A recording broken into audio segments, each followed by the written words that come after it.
Okay, you can go ahead and start. Okay, thank you. Thank you, Dane, as always. Okay, so it's 4:00, I got 4:06. Let's call the meeting to order, April 14th. Start out by taking roll here. I'm here. Tom Arnold, Here. Wendy Leese, Here. Gabriel will not be here. Philip will not be here. Boris, Here. you're good. Adam Present. and Kip. I guess no Kip. Okay, liaisons. The mayor is here. John. Yep. Andrea Marr. Mayor Pro Tem mentioned she would be coming in around 4:30.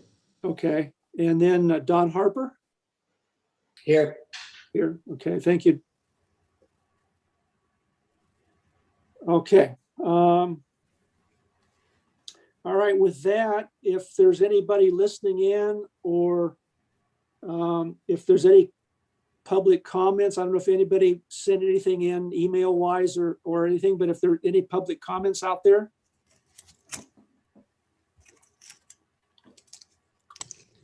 Dina, do we have public comments? Or Dina, did you receive anything or? We have no public comments. Okay. All right, well, we'll close public comments. Moves us to the minutes from our February 10th meeting. And you all should have gotten a copy of those within the past couple days. Hope you've had a chance to take a look at them, read them, and assuming no, could I get a motion, I guess, first, and then if there's any comments to approve the minutes? So move. Second. I'm sorry, Wendy, So move. who's second? Adam. Adam? Okay, any comments on the minutes?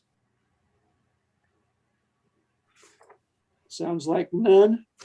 Okay, could we get a vote then to approve the minutes? I will vote yes. Tom Arnold, Yes.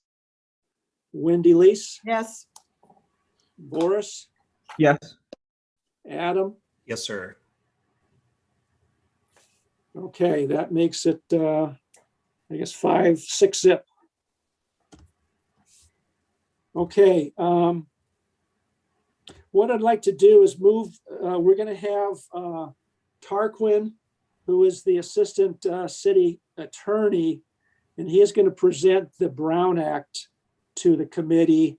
And we thought we'd do that first so he can make the presentation and then he can move on to his regular job, if you will, and then we could continue with the minutes. So we'll move the new business A up to right now.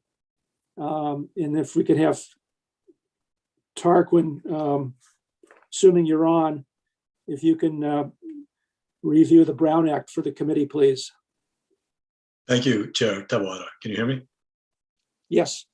Excellent. Okay, I'm going to start the slideshow.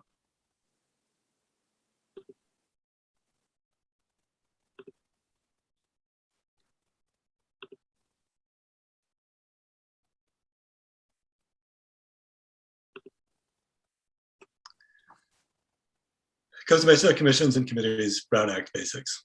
This is the Brown Act training that I've been giving to most of the committees and commissions, including the Planning Commission, throughout the city for this past year.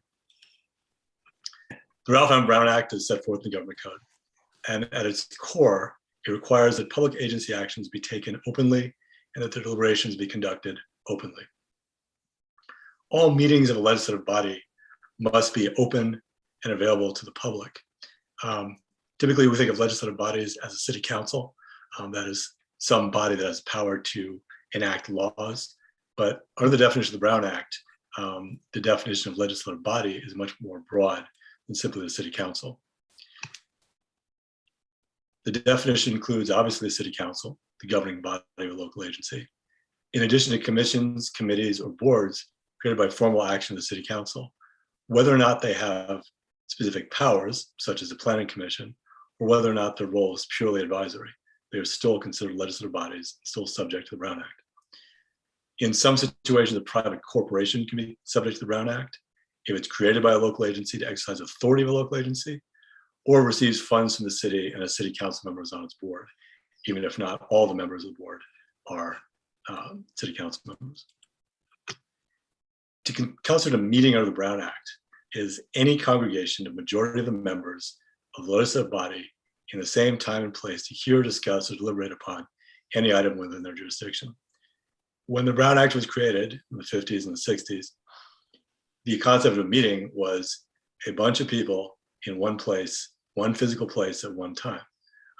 Obviously, thanks to technology, that definition has changed quite a bit. There are various day-to-day activities that can violate the Brown Act because they give rise to a meeting. For example, emails, texts, blogs, social networking sites, if you have a majority of the members involved. Telephone conversations for purpose of discussing decisions in advance between committee members. Simple informal discussions with the majority of the committee. Disclosing ex parte communications prior to each public hearing agenda item. And serial meetings. A serial meeting is when one committee member talks to a second committee member, who talks to a third committee member, talks to a fourth committee member. And as soon as you reach a quorum, you have a Brown Act violation.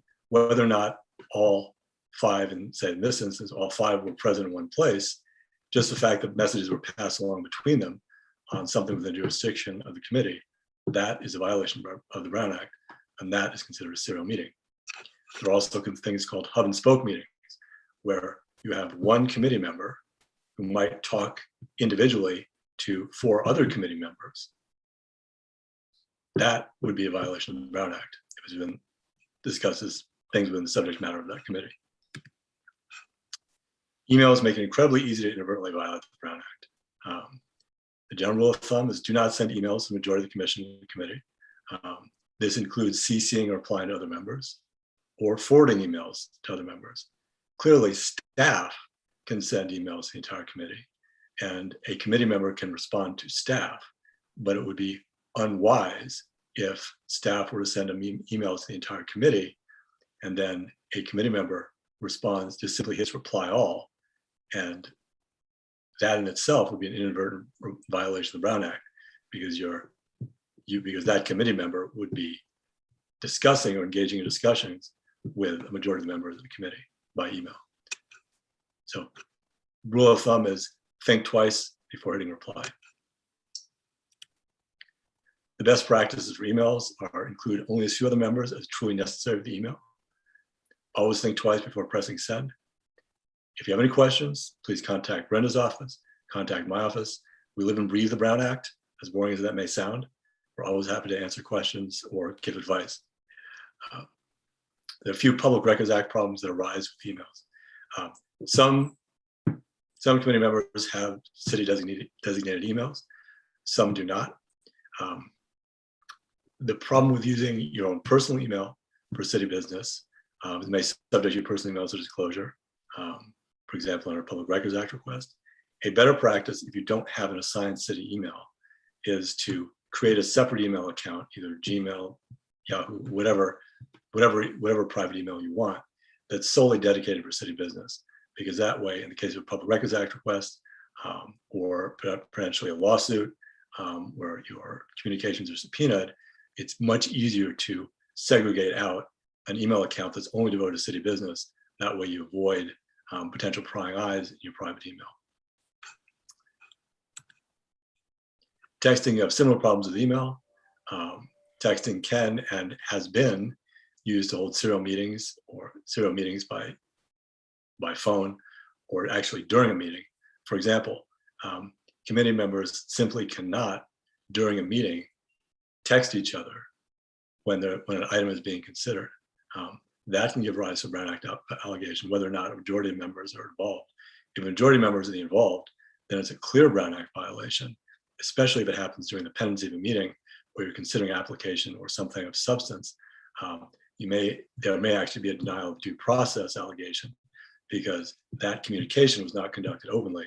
and the applicant had no way of knowing about it or responding to it, and it wasn't included in the administrative record.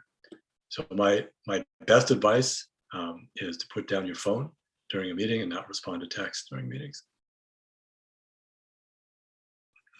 Obviously, you want to avoid sending and receiving text to or from the public during a meeting, or to or from members of the body, or if you have a declared conflict and you recuse yourself from an item, it's incredibly important not to text anyone on the committee or otherwise participate in the meeting while you are recused.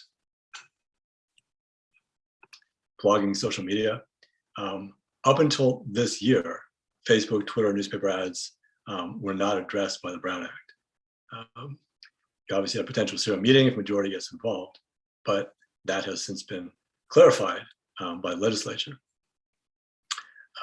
In prior to social media AB 992, officials may communicate with the public, and I underline that for a reason, on social media to answer questions, provide information, or solicit information. That is, if you have a Facebook account, there's nothing wrong with soliciting information from the public or engaging with dialogue with the public on that account. However, a majority of the members of the body may not use any social media platform to discuss among themselves official business, which includes posting, commenting, using digital icons, emojis, to react to communications made by other members. Under the new definition, a single response to any other member can be a violation. So avoid reposting or sharing to another member's post. For example, if there's a Facebook account and another member posts something, the best advice is not to post anything in that thread or respond to that other member's post, even if it's something innocuous like a thumbs up or some other emoji of approval or disapproval. That in itself can be a violation of the Brown Act. A meeting is not individual contacts or conversations.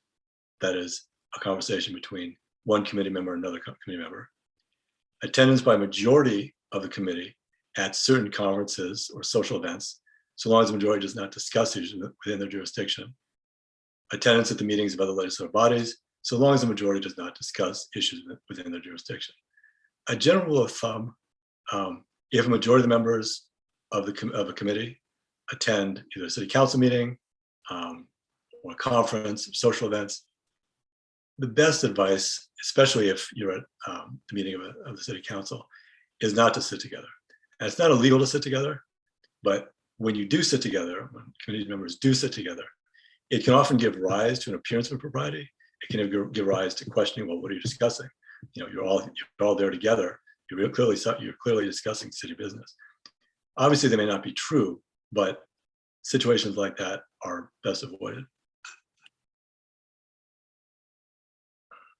Posting requirements under the Brown Act. You must post the agenda at least 72 hours before a regular meeting or 24 hours before a special meeting. The major difference between a special meeting is there are certain actions that can't be taken in a special meeting. In addition, special meetings are for specific items, and the public can only comment on those specific items at a special meeting. At a regular meeting, the public has a general right of comment on any item within, the committee's jurisdiction, or any of the specific items on the agenda. It must specify the time, location of the meeting, and include a brief general description of each item, including closed session items, and the public must be given an opportunity to comment specifically prior to the city council, the committee recessing a closed session. They must be given an opportunity to comment on anything that appears on the closed session agenda, in addition to commenting at the general comment period or any of the other specific items on the agenda. This is probably the most important aspect of the Brown Act. There can be no action taken on any item not appearing on the posted agenda. But the Brown Act goes a little farther than that. That's the basic rule.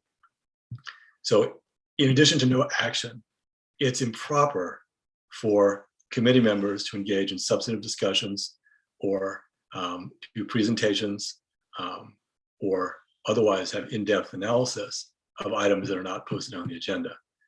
For example, if there's a time for commissioner comment, it's generally improper under the Brown Act and generally ill-advisable under the Brown Act to engage in substantive discussions or lengthy presentations or other activities that are not specifically called out on the agenda if there's going to be some type of in-depth analysis, as opposed to brief general comments or reports, general reports as to recent activities. Now, the limited exceptions for taking action when something's not posted on the agenda, either a statutorily defined emergency, where a need for immediate action, which requires a 2/3 vote of the body, and that there was an immediate need for action and the need arose after the agenda was posted. Brief responses to questions and comments from the public, brief reports by board members and staff, and I emphasize that in my previous statement, those reports should be brief and not in-depth, and they should not require any action, or request to agendize an item for a future meeting. That's obviously permissible. Closed session are permissible only where allowed by statute. Disclosure of information that's discussed in closed session is illegal and is a crime subject to sanction under the Brown Act. The consequences of the Brown Act are nullification of a decision, criminal sanctions for intentional violations, up to 6 months in jail or $1,000 fine, it's a misdemeanor. Clearly, and perhaps almost most important, intense adverse media attention and negative public reaction that the Brown Act was violated. The best practices: assume all information is public or will become public. Don't discuss agency business with fellow decision makers outside of public meetings.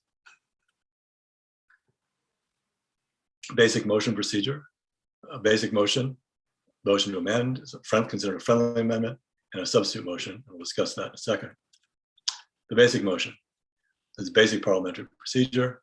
The basic motion is the one that puts forward the decision for the committee's consideration. For example, I move that the committee recommend the City Council approve the brine shrimp grant application of XYZ organization. When this, an earlier version of this presentation was drafted, it was obviously set, it was for the Fairview Park Steering Committee, hence the brine shrimp. The motion to amend, also colloquially called a friendly amendment. If a member wants to change the basic motion before the body, they would move to amend it. I move to amend the motion to add a condition to approval requiring the nightclub be open no later than 10 p.m.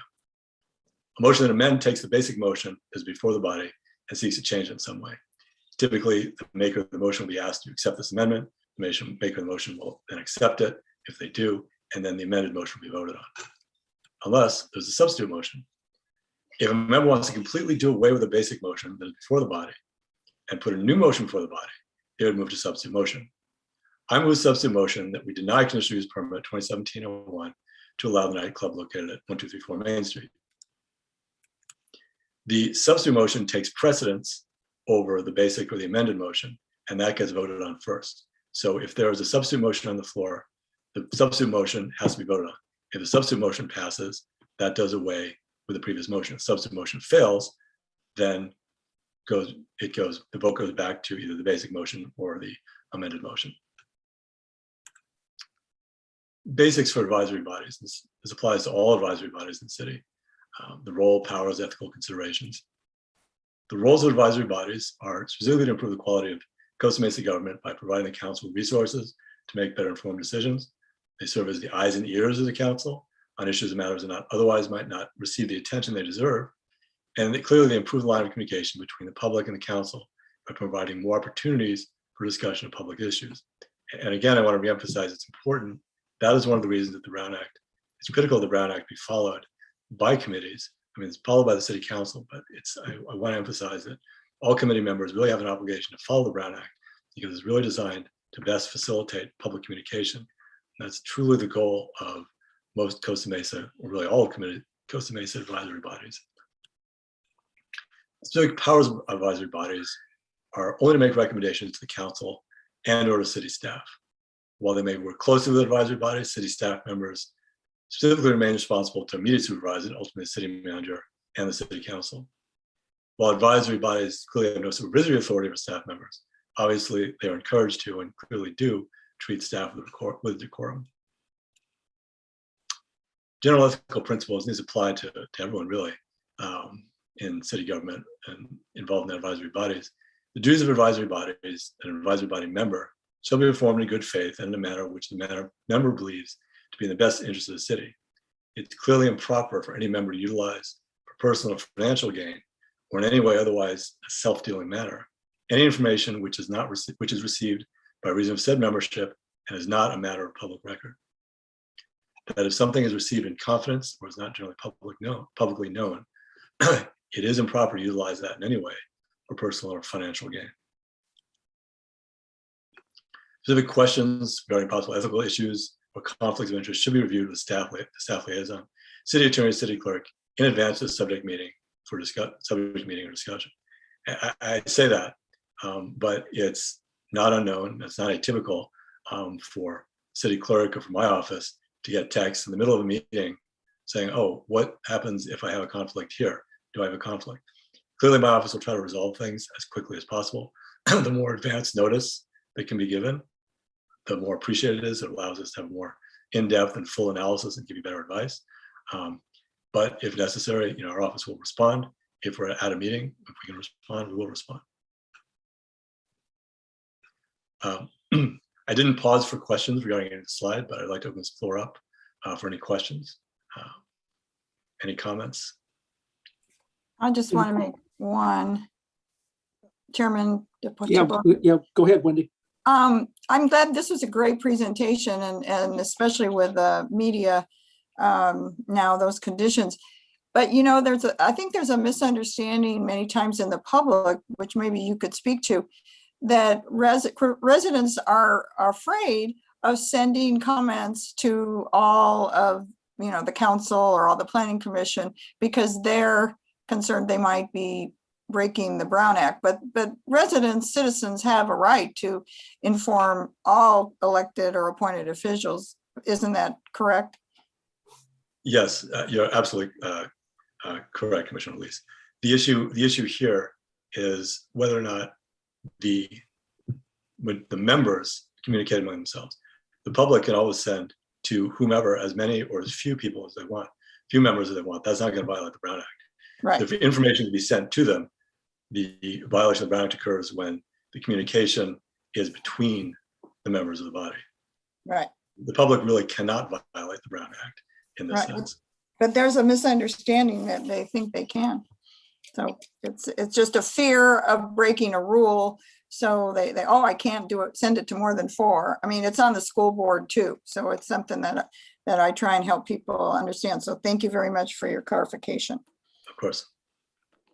Any other questions? Tarquin, I've got one. You meant on special meetings. This committee, FiPAC, normally meets the second Wednesday of every month, 4 p.m. If there's a meeting scheduled any other time than that second Wednesday, does that become a special meeting? It depends. You could have an adjourned regular meeting or a continued regular meeting. So it wouldn't be a special meeting. But if it's outside your regular meeting time and date, and hasn't been adjourned or continued regular meeting, then it typically becomes a special meting. Okay. But I think if you work with Brenda's office, there are ways to alleviate that. But if a specific meeting is just called, it becomes a special meeting if it's outside the normal meeting time and date. Okay. Can you have more than one topic or issue discussed at a special meeting? Yes. Okay, yes. So long as you spell it out on the agenda, I guess, beforehand for the special meeting? Correct. For special meetings, 24 hours in advance, everything must be on the agenda, but you can have multiple topics. Okay. All right. Anybody else? Any questions? Okay. Actually, sorry, Chair Taboda, you have 2 commissioners with their hands up. Okay, I can't see that. Yeah.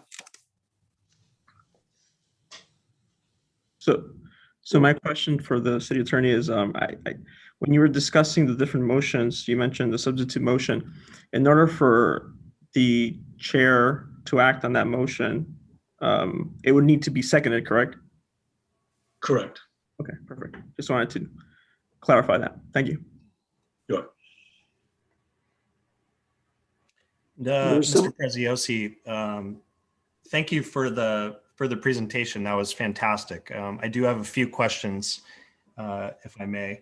What constitutes ex parte communication if let's say we receive emails from the public or calls or voicemails from the public, but we're not actually responding, does that constitute having to disclose ex parte communications within a committee or commission? I generally suggest any communications you get from the public on a specific item be disclosed before that item is discussed. Okay. But I guess to be more specific, if we are not actually communicating in return, but rather receiving emails and information, would that require a disclosure? Yes, because there are very similar ways of looking at ex parte communications. Where ex parte communications can be legally damaging, that is where they can give rise to an allegation of violation of due process if you're considering an application or something similar, is if it's not disclosed on the record. So if you disclose it, for example, I got a communication, I got an email at 4:45 last night from Jane Smith about this, this particular project. I did not discuss with her, but she sent me an email, and you just disclose it, right? And that takes any potential sting out of it. If it's not disclosed, the potential, it may not rise to an actual violation, but the potential is an applicant who is entitled to due process could claim, well, this wasn't disclosed. If I'd known about it, I would have been able to address it on the record, but because I didn't know about it, it wasn't disclosed. It appears as an implication of bias here, and therefore, in my violation of due process, my due process rights were violated simply because I didn't get a fair and impartial hearing officer. Now, that's a stretch, but allegations like that can be made. So the easy way to avoid that is to simply disclose what was received.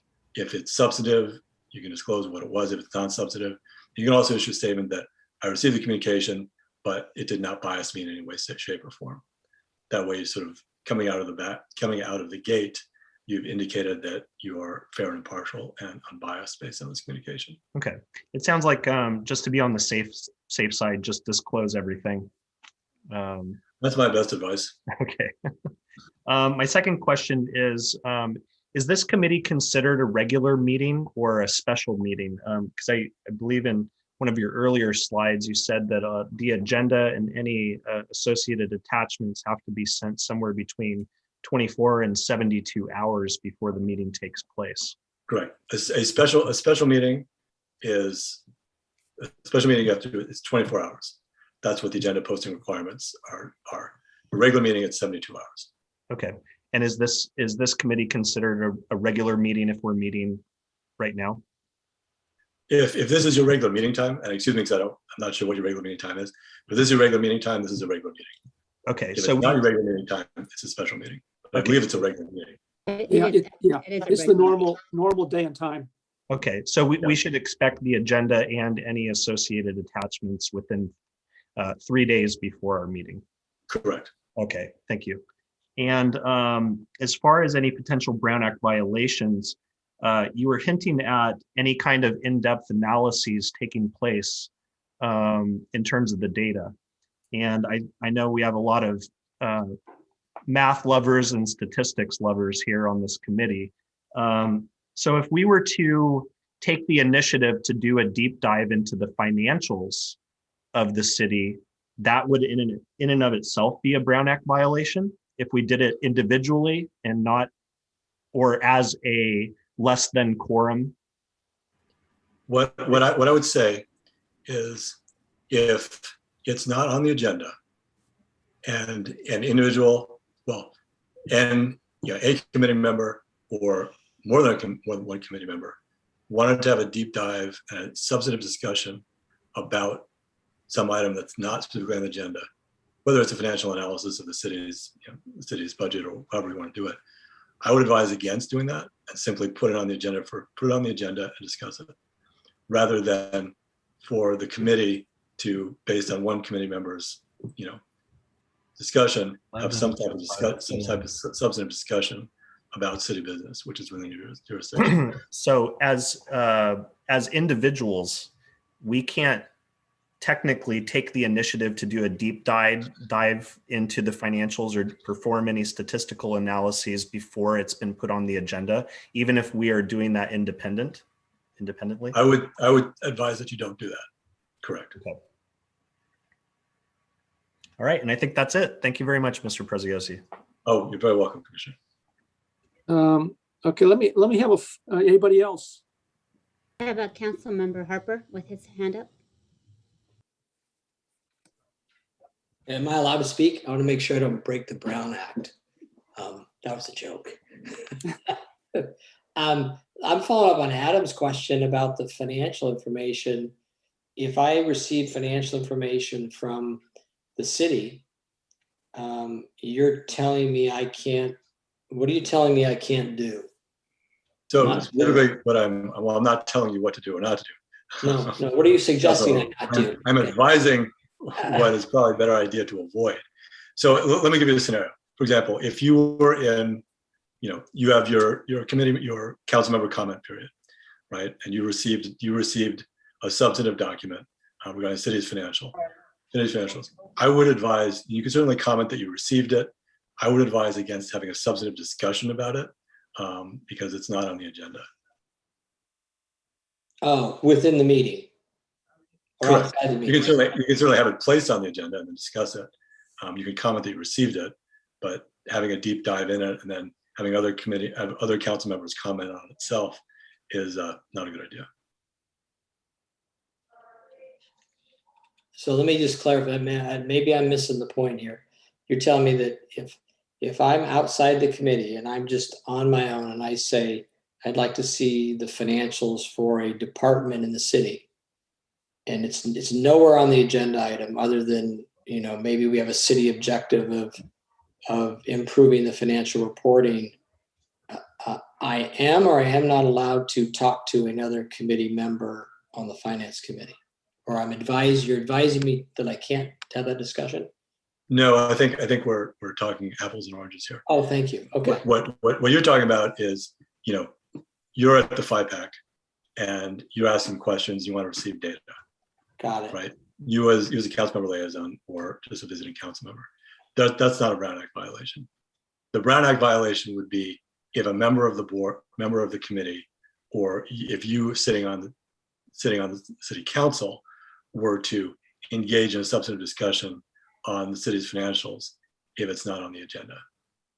That's a potential Brown Act violation. Simply asking for information or discussing it with other members and one other member would not be a Brown Act violation. Okay, I got you. Thank you. Oh, you're welcome. Okay, let me follow up on Can we that, I take guess. down, the slide that just says questions? Absolutely. Just go back to, We can go wherever you want. Mayor no, I Stevens. just want to take it down. It just said I questions. can unshare my screen if you want to. Yeah, that's what I want Yeah. you to do, so we could see more of each other. Thank you. Okay. So let me ask you to, I guess, follow up with what Don and Adam said. So if an individual committee member does some independent analysis of the city financials, and then they ask it to be put on a subsequent agenda for a meeting, then they can discuss it. But Yes. if it's not on the agenda, they should not or could not properly discuss that information at a meeting. Correct. I would suggest they don't substantively discuss the information. They could relate briefly in commissioner comments that they have received it, so they have done this analysis, but there really shouldn't be any substantive discussion about it until it's on the Okay, agenda. so a committee member can do all the analysis they want to. They can go crazy, but they should put it on the agenda if they want to discuss it. That's the better practice. Yes. Yes, okay. First I think maybe scared some people, said, well, should it be doing any independent analysis? So that's not the case, I guess. Yeah, Okay. independent analysis is fine. Some cautionary tales from litigation, usually in the land use context. Independent analysis is fine. But if the independent analysis impacts sort of pending application, that independent analysis would have to be disclosed. For example, if you're evaluating an application of some sort, and one of the committee members did an independent analysis of that application, that fact that they did an independent analysis would need to be shared on the record as part of their disclosures that they did an independent analysis and this is what revealed. Because if that's not done, then you have potential due process violation simply because the applicant, whoever was before the body, didn't have an opportunity to respond and to rebut or share that analysis. I mean, it's that issue is not incredibly likely to rise with a FiPAC, but it's not impossible. Okay, all right. Any other questions? Okay, thank you. Tarquin, You appreciate have it. one more. We have Chair, have one more. Chair Tabuada, we have one more. Okay. Yeah, I can't see the raised hand, so don't know. It's me again, Ralph. I just wanted to follow up with Councilman Harper's observation. Again, I think on this committee, there's a lot of people that do love math and like to drill down into a number. And I guess I'm a little bit hung up on what is considered substantive, because to me, calculating the mean or the median or correcting for standard error is not substantive. That's very straightforward. And I think it just enriches the data that's already there. So I wouldn't want to violate the Brown Act just by performing very simple statistical analyses. But I just don't know where that ends and then something else begins, Yeah, the Brown Act is not hostile to math lovers. It really is. I mean, you can perform any type of analysis as a committee member that you want, right? The only issue becomes if it's discussed in a matter that's not proper under the Brown Act. That is, if it's not agendized, where there's a substantive discussion about your analysis, and that analysis or the subject that you're analyzing is not on the agenda. Well, I guess, yeah. I'm not gonna draw this out too long, but I see there just being a potential issue with doing these calculations based off of public information and then trying to start a conversation that was done as an independent, initially done as an independent analysis. So there's kind of an ironic situation there. It's, what comes first, the statistic or the conversation? Should we try to put it on the agenda and then do the math? That would seem like the most reasonable thing to do. You can, I mean, when they do the math isn't really that important. It's when it appears on the agenda. Okay. So if for example, if you took a deep dive on something that wasn't on the agenda, you could have a very brief discussion saying that discuss the fact that you did a deep dive, and then it's requested. Then you request to put it on agenda for future meeting. That doesn't violate the agenda. Or independently, I'm on a meeting, city council meeting. Or independently talk to the chair or the city clerk and say, I want to agendize this topic for the next meeting, and then discuss. Okay. Thank you very much, Mr. Feziosi. You're welcome. Okay, Thank you. okay, I think we got some They're gonna crosstalk do now here. compacting and rebar. Commissioner Hancock. I'm not sure who that is. Okay, are we, all right, sounds like. Okay, thank you, everyone. All right, thank you, Tarquin, appreciate it. Thank you. Have a great meeting. I appreciate And I everyone's guess the time. thing is, if they have any questions, feel free to get Absolutely. Email me or contact call me. me. Be Yeah. happy to discuss. We live and breathe these things, believe it or not. Okay, Okay, Thank you. have a good meeting. thank you. And we thought accounting was boring. Okay, that could be real. Well, I think that the kind of like the words to go by is if when in doubt, let's, number one, contact him, Tarquin, or the city clerk, Brenda Green. And if there's something you want to discuss, certainly let's get it up on the agenda. I think that was the main thing. Put it on the agenda, then we can discuss, until the cows come home, I guess. Okay, thank you, everybody. Let's move to committee member comments. And let's try and keep them to 2 or 3 minutes at the most here, so we can get through this. It's already 4:45. Anybody come in, committee member comments? Anybody? No? Oh, no, I do, Oh, Wendy. okay. All right, Um, Wendy. I would like to ask, I know that just going through the budget process is going to be time consuming. So maybe when we're finished with that in July, maybe June, if it's possible, I would like to ask for an update of the status on, or the status on the IT plan that was voted on several years ago per the recommendation of FiPAC that was kind of a rollout. And so I'd like to know where we are on that. And also I'll be looking at that with the budget too, because I think it's really important that that project or that plan moves ahead. We seem to be way behind the 8 ball as far as our city's technology, really being used to make us more efficient. And when we're more efficient, we save money or we don't waste money. So that's my request, Ralph. Okay, thank you. Anybody else, any other members?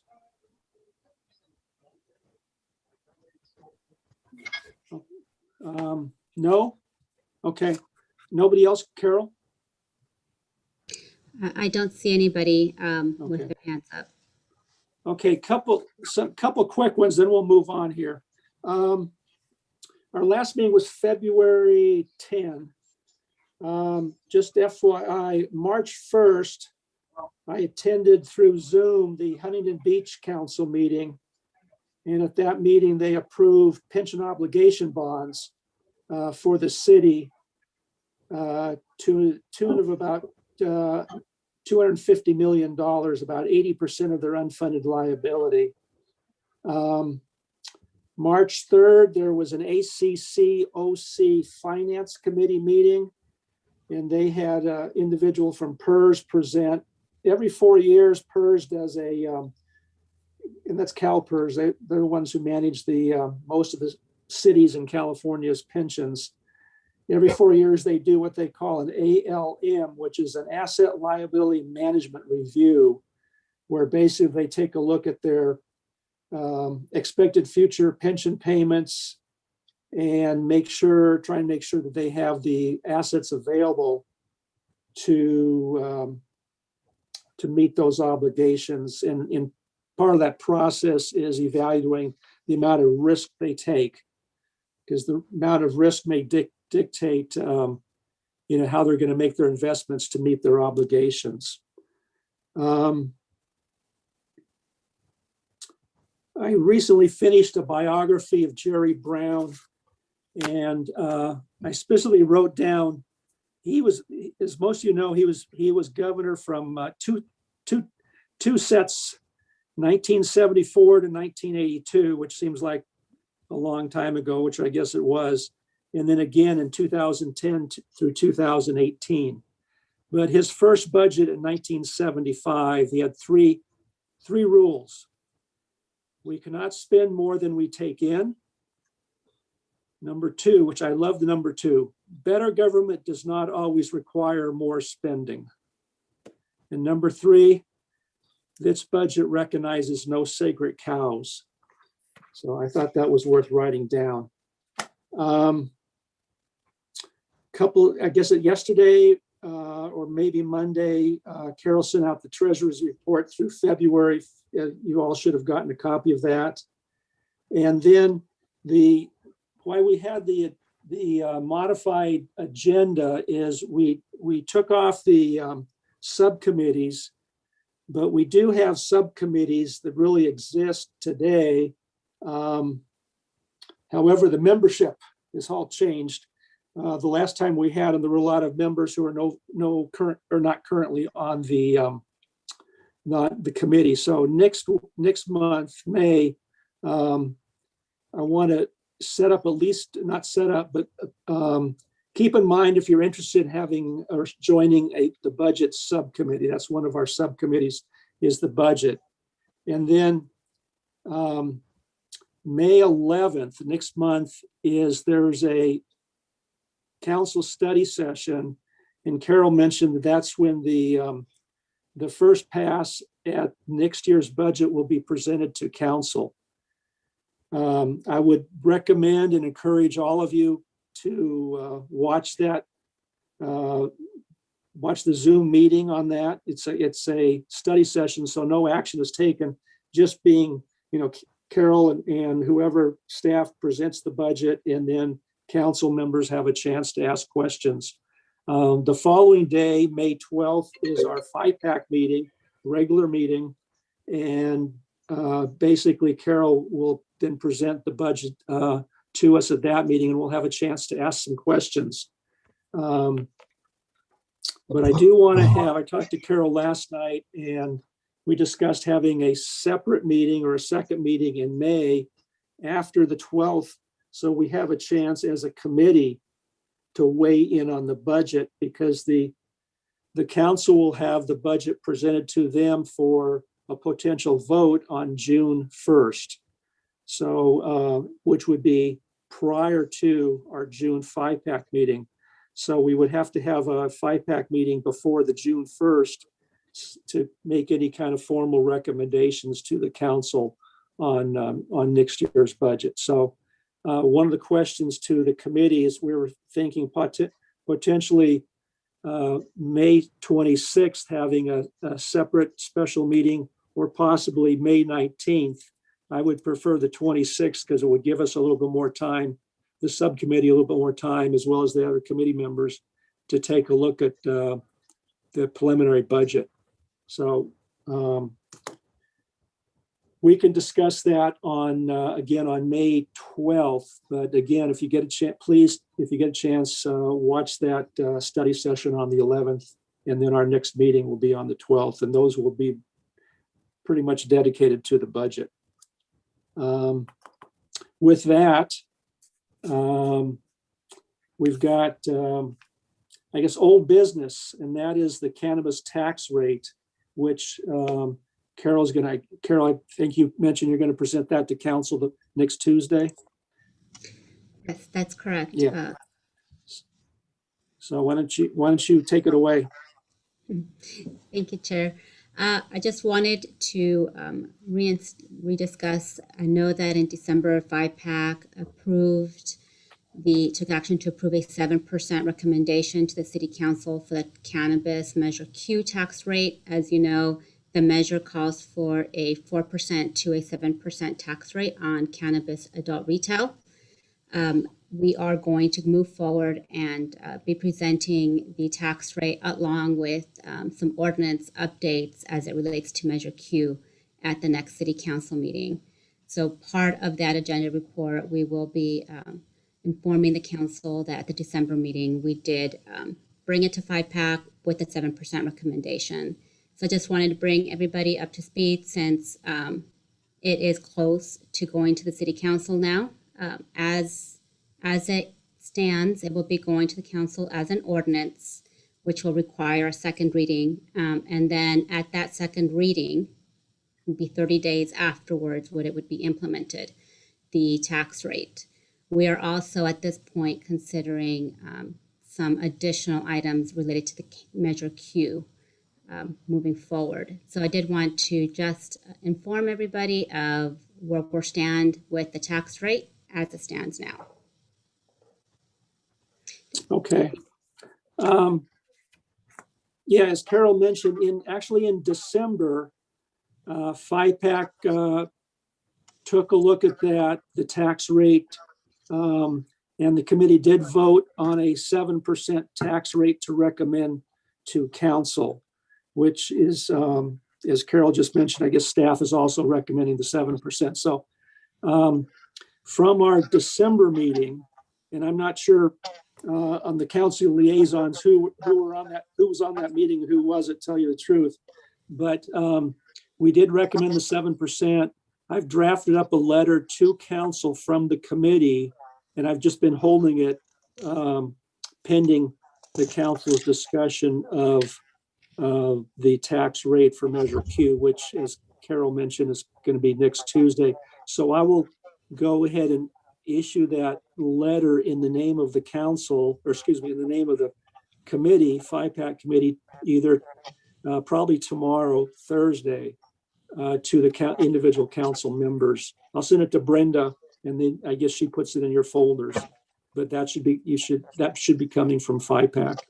Can I just say something, and it's Sure. not substantive at all, but when the planning commission considered this ordinance, in none of the staff reports did it reference any of the FiPAC recommendation. Not a word. So could we incorporate that into the body of the staff report?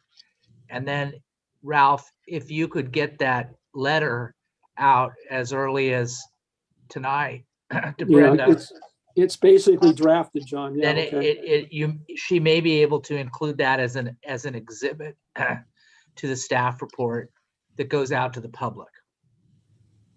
But I would say, Carol, if you could carry that to whoever's working on that staff report to at least include that it's the recommendation of FiPAC, because it wasn't in the case for the planning commission. Of course, Mayor. Can you Okay. have one comment, kind of follow up with what John was saying? Can you include in that letter the reasons why it's 7% versus 4%? Why? Because I've never heard it discussed in this meeting or discussed in this committee, but I'd like you to maybe make a stand as to why it should be 7 versus 4.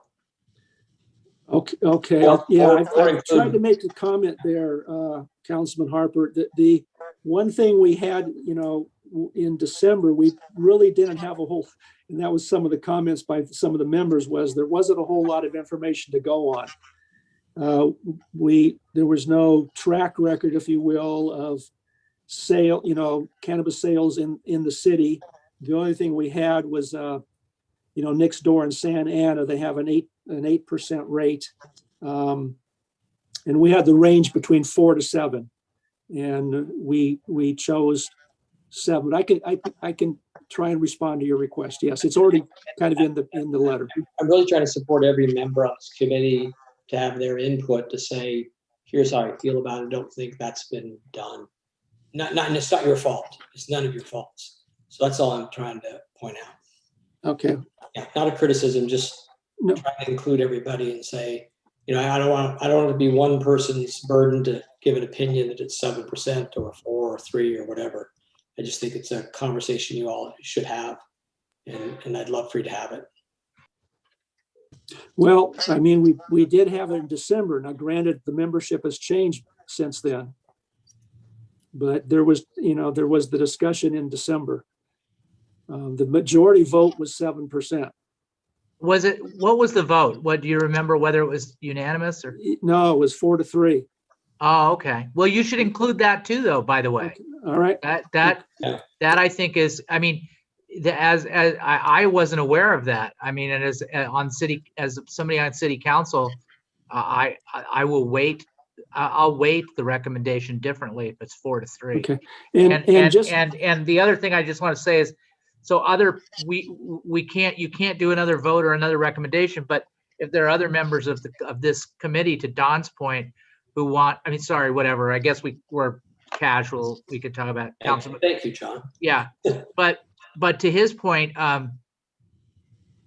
if there are other members of the committee that are on now that weren't on before, you're feel free to express yourself on this point individually, right? Okay. Either to Councilmember Harper or to me or to the whole council through an email or at the night of the meeting. My recollection is most of the no votes primarily was they thought they didn't think they had enough information, or they thought we were moving too fast. It wasn't necessarily that they were against 7%. It was just the fact they didn't have enough information, or the committee was moving too fast on it. But I can include that in the letter. No problem. Ralph, I have a question. It's Tom. Yes, Tom.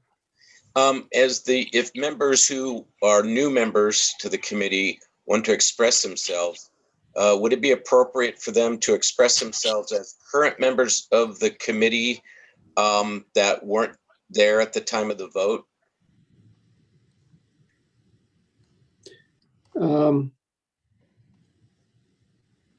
Yeah, I mean, they certainly, as committee members, they can certainly express their individual opinion. Yeah. I mean, nobody's holding them back to do that.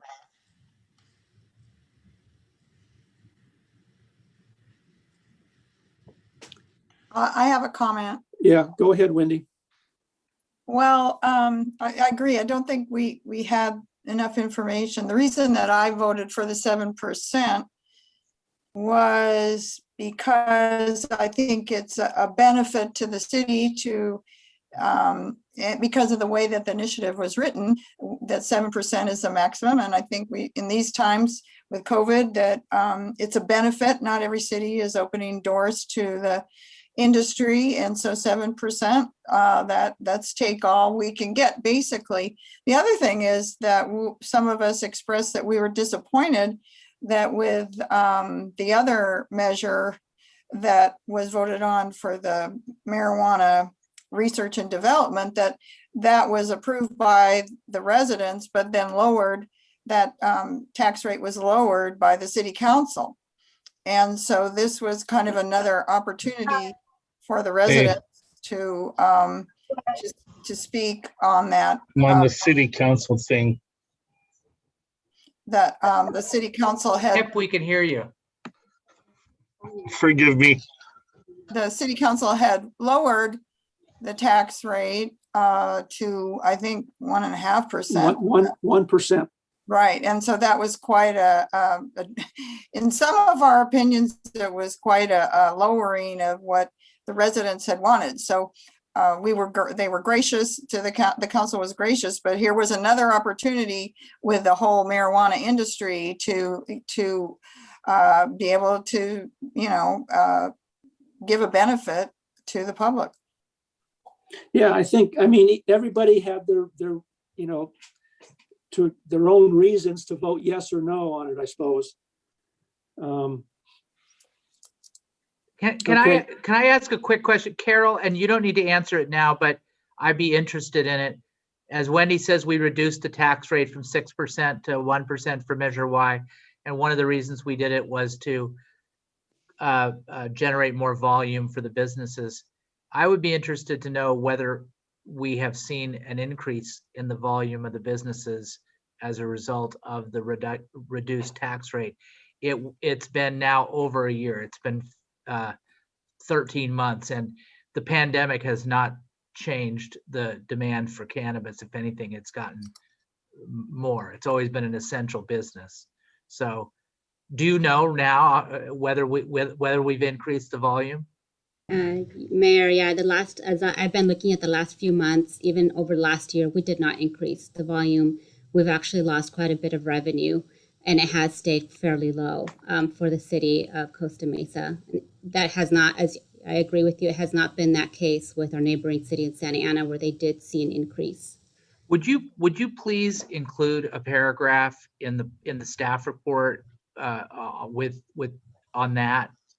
Just a paragraph making Wendy's point that on March 2nd, if I'm not mistaken, we voted to reduce the tax rate from 6 to 1, and we have not seen an increase in the volume of sales. I've got that in my letter also, John, not the volume, but I noted that the rate for the non-retail was reduced from 6 to 1. And that was part of my rationale, was to try and compensate for that change. Can we also include the rates of that Santa Ana imposes on all those different, the retail and the others? Because that's why I'm understanding that Santa Ana and Huntington Beach are at 4%. We'll be at 7%. Is that, maybe I'm wrong? No, Huntington Beach does not have retail cannabis tax at all. The city of Santa Ana is at 8%. I had heard that discussion over the last couple of weeks, and I reached out again to Santa Ana to verify that they had not changed it recently, and they're still at 8%. Gotcha. Okay. Thank you. Was that? Okay. When was the vote taking it from 6 to 1? Was that March of 19, 2009 or No, that March- was March 2020. March 2nd, 2020. 2020? Okay, that's because you said 13 months, John. That was throwing me. No, I wanted to Okay. say fifth. If I said, so yeah, 13 months is right. Yeah. Okay. I got it right. Yeah. Okay. All right. Okay. And so, Carol, I should send that to you then? Yes, please, if you can send it tonight. I am hopefully will be getting out that agenda report tonight. Okay. So I will be doing that. All right. Thank you. Okay. So we have the American Rescue Plan then. You wanted to summarize that or go over that, Carol? Yeah, I just wanted to come back to FiPAC. I'm not sure how many of the FiPAC Commission members were able to dial into the City Council, but went to the City Council last meeting to recognize the American Rescue Plan funding that's coming to the City of Costa Mesa. As you may know, that American Rescue Plan was brought on by the Biden administration, signed on by President Biden on March 11th. Thereafter, part of that plan, there is a significant amount of money, $350 billion, that's being sent for local aid. For the City of Costa Mesa, we are going to be receiving a direct allocation from the United States Department of Treasury of about $28.3 million to help offset some of these revenue losses and expenses that the city has incurred as a result of COVID. Half of those dollars, about $14 million in change, will be coming within this fiscal year, we're assuming. 12 months thereafter, we'll receive the other 50%. As a result, we came before council to reinstate some of those losses that the city incurred, particularly some of the cuts that the city incurred that would adhere to the actual plan. One of them was obviously the reinstatement of the CAN waiver. As you recall, we have an ordinance for capital asset needs of 5% of our general fund revenues that goes towards our capital. We did waive that 5% for the current fiscal year budget as a result of the loss of revenues of about $1.4 million. We asked council to reinstate that waiver and essentially reinstate the dollars to go back to the capital assets for the city. We also requested the 6.5%, as you may recall, and I'm sure some of the older FiPAC members here will recall that last year we took action to split up the 6.5%, which was for the capital piece, to 5% for capital and then 1.5% for the IT infrastructure. That full 6.5% recommendation on the $14 million that were to be received here within the next 60 days to be also earmarked. So we are requested, and upon council approval, to move those funds as well upon receipt for the capital side, as well as the 1.5% for the IT, to continue funding our IT replacement fund as a follow-up for you, Commissioner Lees, as it relates to the IT. That was a significant undertaking by FiPAC. So we did recommend that. Council did approve that. The other piece of that was also to reinstate the furloughs. And that piece, however, is still pending negotiations with the labor bargaining groups to reinstate the furloughs, the 5% that staff took to help balance the current year's budget as it related to the revenue loss. This plan is extremely important for local government because it is the first time any piece of legislation has addressed revenue loss. So we are able to recover some of these expenses because of the revenue loss that the city experienced because of COVID. Specifically, our TOT and our sales tax really took a dramatic reduction in the current year as well as last year as well. So part of that was to, part of those funds is to replenish back to the staff that 5%, come back for the 980 work schedule for some of the miscellaneous staff, particularly in City Hall, and realign the 980 schedule to close City Hall every other Friday. So those are the gist of the American Rescue Plan, how it stands now.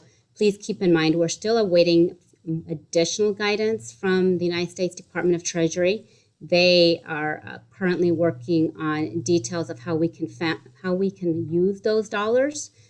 So we are looking at how we're going to be able to use that additional other half, in essence, that may be coming in the next 12 months from the United States Department of Treasury.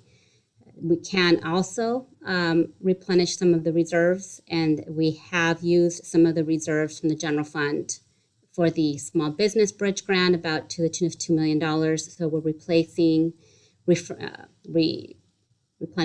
the general fund reserves for the $2 million that was done in December, as well as the $2.5 million for the current structural deficit in the emergency fund as it relates to the COVID expenses. In essence, the $14 million was allocated for those reductions and use of reserves. So I did want to provide FiPAC with the most recent information as it relates to the American Rescue Plan. Right now, we're still on a hold in place with the United States Department of Treasury. As early as this morning, I had a webinar with them. They are still working on those guidelines. But we are very thankful that we have been provided that dollar amount that we can start to rely on as far as guidance and exactly when the receipt of those dollars. We're still waiting for the exact timing. So with that, I'll open it up to questions for the American Rescue Plan. That's how it stands right now. Yes. Any questions? Commissioner Eric had a question. Thanks. Great presentation, Ms. Molina. Thank you very much. I do have a couple questions. Do we know from our historical data and also any potential projections that the city has made how much of a percentage the rescue plan covers in relationship to the losses that we've experienced and or will experience in the future? We're currently working on that. I'm currently working on the future projection. I did, as part of the staff report, provide some of the revenue losses that we experienced, particularly in our TOT. We normally receive about $8.5 million. We're probably slated to receive under $4 million. The hotel tax, in essence, has really taken a really huge dip. Our sales tax has also taken a really huge dip as well.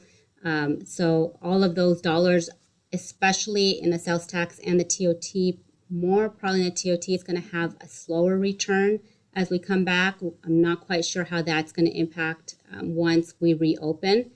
As you know, the state is looking to reopen the state in June 15th. If that is a very wide opening, and then there's talk of some pent up, demands and frustrations from individuals being, in essence, not being able to go out. We'll see how that kind of fluctuates into the economy. However, at this time, we do know it's not going to be a V-shaped recovery at this time because of all of the revenue losses that we've experienced. So I guess to just further enrich the question a little bit, and thank you for saying that, by the way. So the 14 million and change that comes about as the first allocation is not going to cover the total amount of losses. That's how I'm interpreting it, right? That is correct. At this time, since the pandemic, we started in March, we've definitely lost more than that $14 million. Do we know a rough percentage of what the Recovery Act money covers in terms of the losses we've experienced as a city? So right now, I can get back to you with a percentage, but right now what I'm more focusing on is the dollars and where those losses are. And they're pretty much across the board, right? So we had a lot of capital loss on the expense side. the departments in part of the current year budget reduced over $10 million from the general fund to balance it. We also had a lot of reductions in 1920. Once we were aware of the pandemic becoming such a global impact. In fact, the city of Costa Mesa was one of the first cities in the state to declare the emergency and do the lockdown as far as the city goes. And we started to quickly turn around that pulling back of the expenses and getting ahead of the dollars, even though we were able to not utilize reserves. We were one of the only, there's only 2 cities in Orange County that did not utilize reserves. We solely based 1920 by rolling back all of the expenses. We essentially implemented hard implementation procedures of expenses that allowed us to only leave on the table $170,000 of $140 million of general fund, something we're very proud of. But that did not come without a sacrifice. So there was a lot of cuts in that last 2 to 3 months of the fiscal year that took place that we can still kind of need to tie out those numbers. Okay. Well, thank you very much, Ms. Maloney. I appreciate it. Thank you. Thank you. Anybody else? Questions? Wendy? Yeah, thank you, Carol. I'm going to have to leave this meeting and go into the Fairview Steering Committee meeting, but so I won't hear your update, but can you just briefly share about the reserves? How far off of a target are we on the reserves? Some of it you said would be replenished. So as you know, in 1920, we ended up using 0 reserves. In the current year, in December, we used $2 million for the small business grant that we gave to the businesses. We're replenishing that with the American Recovery Plan. We also requested the City Council, we had slated $4 million for the current year to use $4 million of the American Rescue Plan. So our plan at this point, high level, is to hopefully not have to dip into reserves, and we would be dipping into the American Rescue Plan in essence. And that's where we're heading towards. Of course, once the numbers start to finalize in this last quarter, we'll know more, but that's where we're heading. Okay, good. All right, thank you. All right, bye, everybody. I gotta leave this meeting. Thanks, Wendy. All right, thank you. Any further questions? Anybody? No? Carol, I got a question. You mentioned the CAN ordinance, basically re-upping it to the 6.5%, 5 for capital, 1.5 for IT. But I thought the IT, that the 1.5%, I thought that was still funded and wasn't reduced. Correct. Which is why the 1.4 million was only for the 5%, which is the capital side. The IT replacement fund was fully funded. Okay, so you're looking for the 5% portion of the CAN is what you're.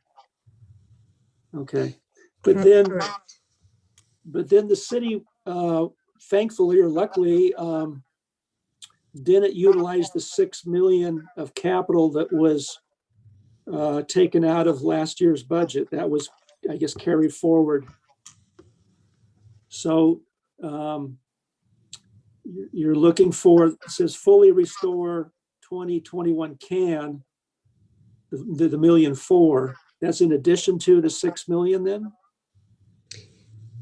Right, that's the $6 million is separate. So the $6 million was part of our strategic plan when the COVID hit, right? In March, COVID hit, we pulled back the expenses. We did a hard stop.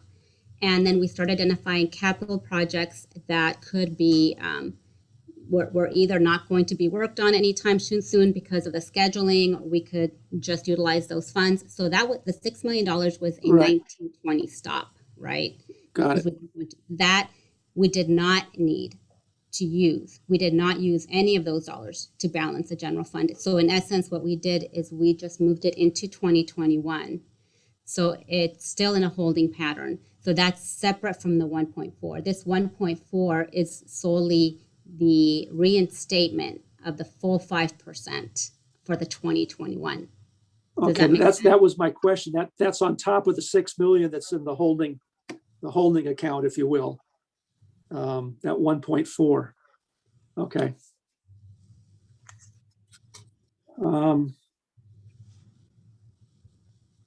Okay. Any other questions?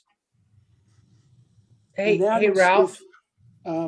Yes, So, John. real quick, it's nothing to do with this, but Kip, who's on the committee, is now off as a panelist. He's on an attendee.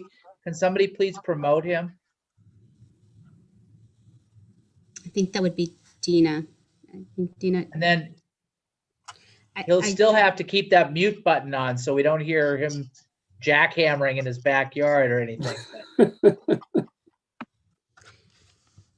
Okay, I don't see it. I think he's here. He's back in. Yes, I'm I back changed in. him.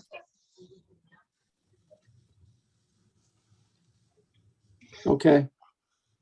Okay, we squared away.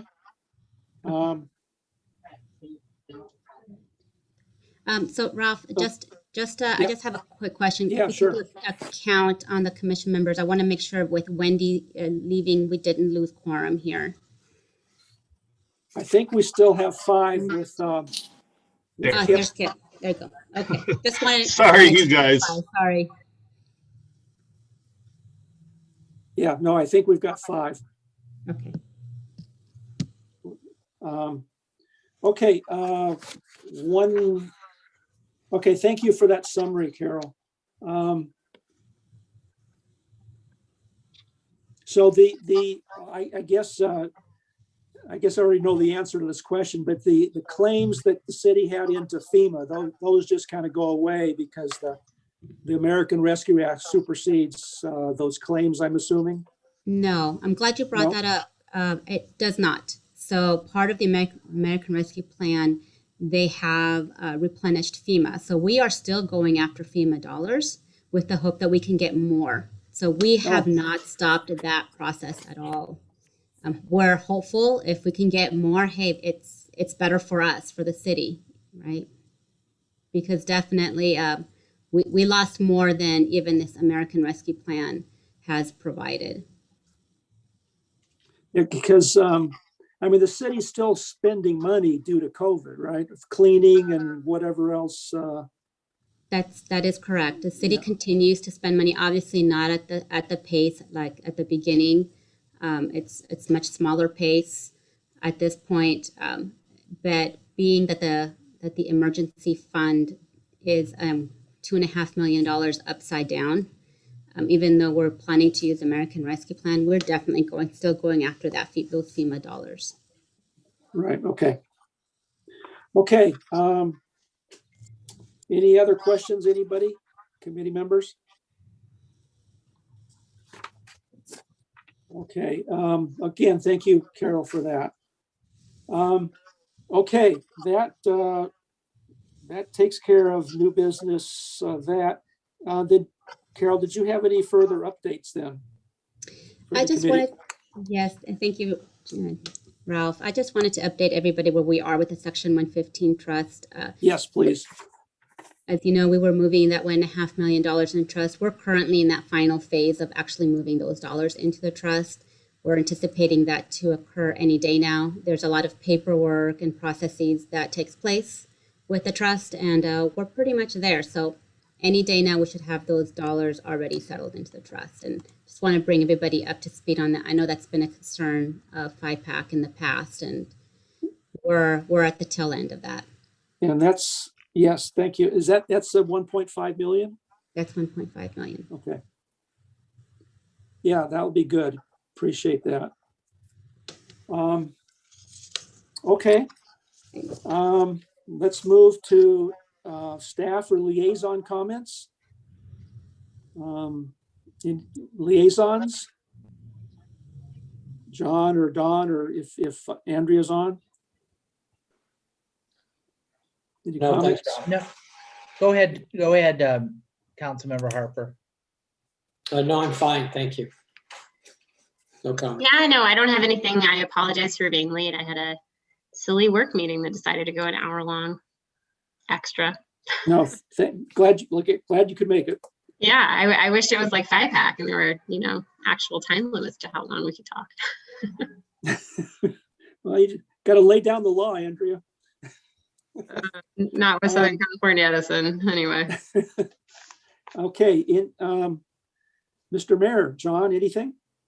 The only couple things I'd say coming out of the meeting that is, I remember when Wendy said earlier that the IT plan was several years, and that it was actually, it may seem like several years ago because the last year seems like at least 5 years, but it was only in either 2019 or maybe even the first quarter of 2020.